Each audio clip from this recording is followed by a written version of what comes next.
Kisah Nabi Nuh alaihi salam.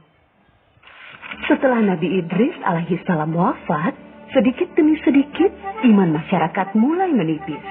Iblis dan pasukannya semakin gemar menggoda mereka. Kemudian mereka mulai senang membuat patung.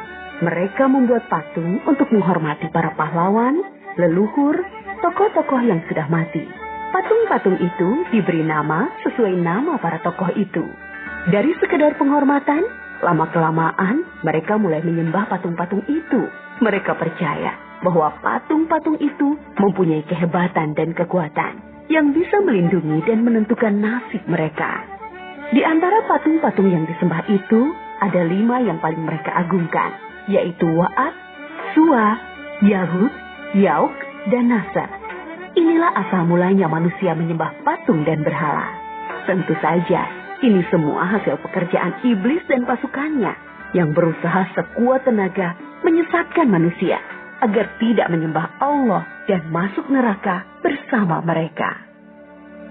Allah tidak membiarkan manusia tersesat semuanya tanpa petunjuk. Maka Allah memilih Nuh alaihi salam untuk mengingatkan kaumnya agar mereka meninggalkan penyembahan dan berhala dan kembali menyembah Allah Subhanahu wa Ta'ala. Siapakah Nuh alaihi salam? Nuh adalah cucu dari Nabi Idris. Fisiknya kuat, terbukti dari umurnya yang sangat panjang, sekitar 1000 tahun. Hatinya mulia dan sabar luar biasa. Pikirannya juga sangat cerdas, rendah hati, soleh, dan taat kepada Allah. Nabi Nuh adalah Rasul Allah Subhanahu wa Ta'ala yang pertama. Sebelumnya, Allah hanya mengangkat nabi-nabi saja. Mulailah Nabi Nuh berdakwah kepada kaumnya. Nabi Nuh mengajak mereka untuk memohon ampun atas dosa-dosa mereka dan kembali menyembah Allah agar tidak terkena azab dari Allah. Sangat tekun Nabi Nuh mengajak kaumnya dengan berbagai cara, dengan terang-terangan di hadapan banyak orang, dengan diam-diam mendatangi seorang demi seorang, berulang-ulang, siang dan malam, selama kurang lebih 950 tahun lamanya.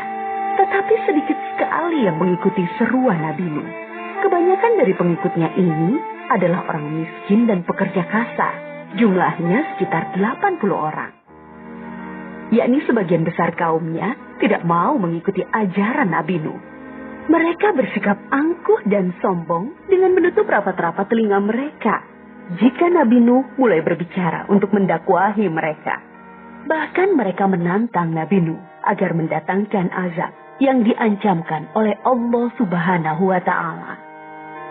Nuh, sudahlah, berhenti bicara. Percuma, kami tidak akan percaya.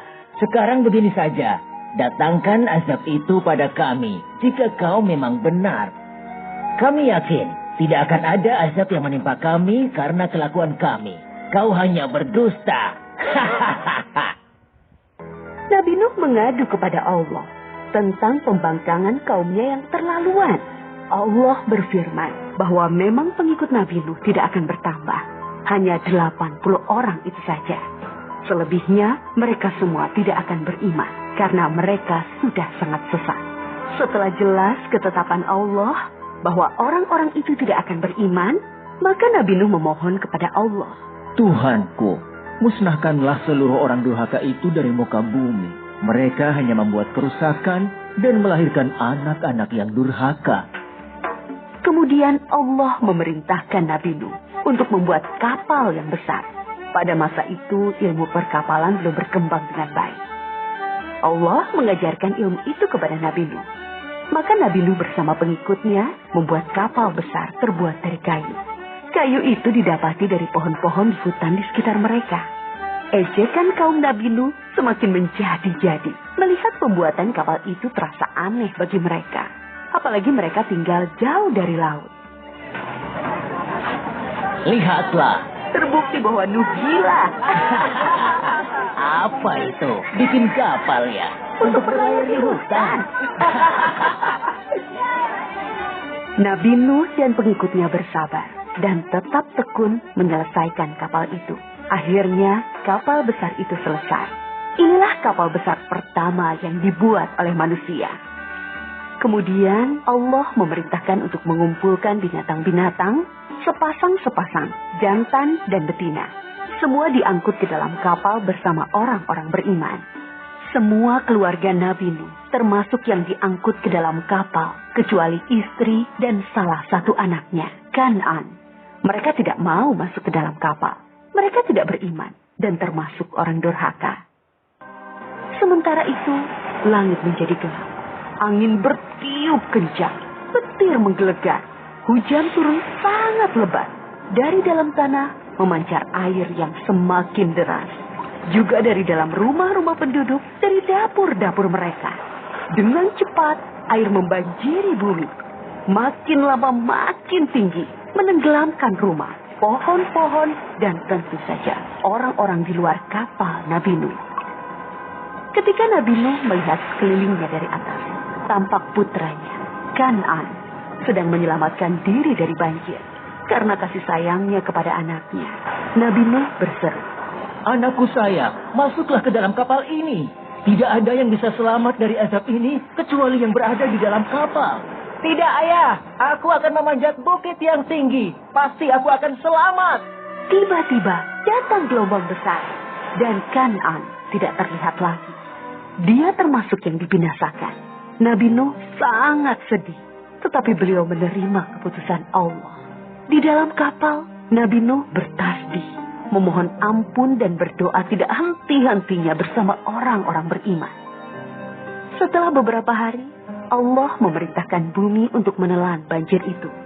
Hujan berhenti, air pun surut masuk ke dalam tanah. Kapal pun berlabuh di daratan lagi. Orang-orang beriman keluar dari kapal dengan tetap bertasbih, syukur yang tiada terkira. Mereka memulai hidup baru tanpa gangguan orang-orang kafir yang sudah tenggelam, dibinasakan Allah karena kesesatan mereka.